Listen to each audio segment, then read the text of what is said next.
Kemudian saya akan menjawab pertanyaan terakhir, bagaimana cara membangun struktur organisasi syariah. Yang pertama itu pengertian pengorganisasian terlebih dahulu, yaitu sebagai suatu lembaga atau kelompok fungsional, misalnya sebagai perusahaan, sebuah sekolah, dan badan-badan pemerintahan. Kedua, merujuk pada proses pengorganisasian, yaitu bagaimana pekerjaan diatur dan dialokasikan di antara para anggota sehingga tujuan organisasi itu dapat tercapai secara efektif. Kemudian ada tujuan organisasi. Pertama, ada organizing yang efektif akan menyebabkan masing-masing anggota suatu organisasi mengetahui kelompok-kelompok aktivitas apa yang dilaksanakan. Kemudian yang kedua, dengan organizing yang tepat akan didapat ketegasan, kejelasan dalam hubungan-hubungan kerjasama dalam organisasi. Yang ketiga adalah hubungan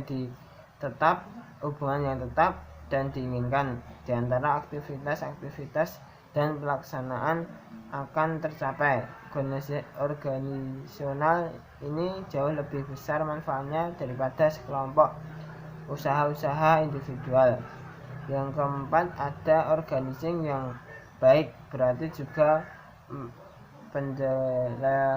pendelegasian wewenang dilakukan dengan bagus dan dengan baik, sehingga mereka menerima limpahan wewenang yang dapat bertanggung jawab.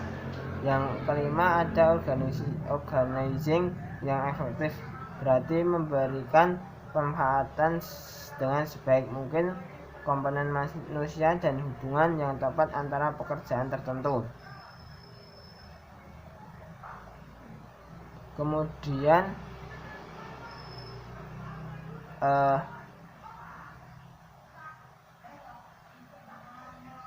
ada landasan manajemen pendidikan yang memberikan pengorganisasian sebagai sebuah proses berlangkah jamak. Proses pengorganisasian itu sebagai berikut. Yang pertama, ada perincian pekerjaan, yaitu menentukan tugas-tugas yang harus dilakukan untuk mencapai tujuan tersebut. Kemudian ada pembagian kerja, yaitu dibagi setiap anggota memiliki kegiatan masing-masing dan beban masing-masing untuk mencapai tujuan bersama. Kemudian ada penyataan pekerjaan, yaitu menggabungkan pekerjaan para anggota dengan cara rasional dan efisien sebagai bentuk kerjasama untuk menciptakan sesuatu sesuai dengan tujuan yang diinginkan. Keempat adalah koordinasi pekerjaan, yaitu menetapkan mekanisme kerja untuk mengkoordinasikan pekerjaan dalam suatu kesatuan yang harmonis. Yang kelima adalah monitoring dan reorganisasi, yaitu melakukan monitoring dan pengambilan langkah.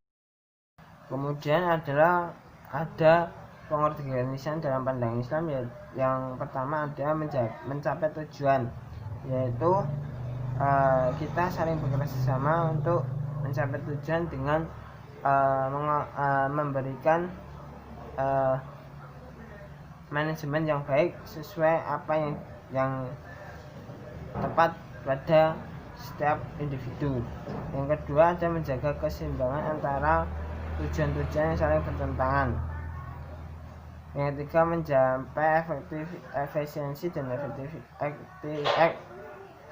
efektivitas dan efisiensi untuk mencapai tujuan bersama. Kemudian yang terakhir itu ada beberapa implementasi syariah dalam fungsi pengorganisasian.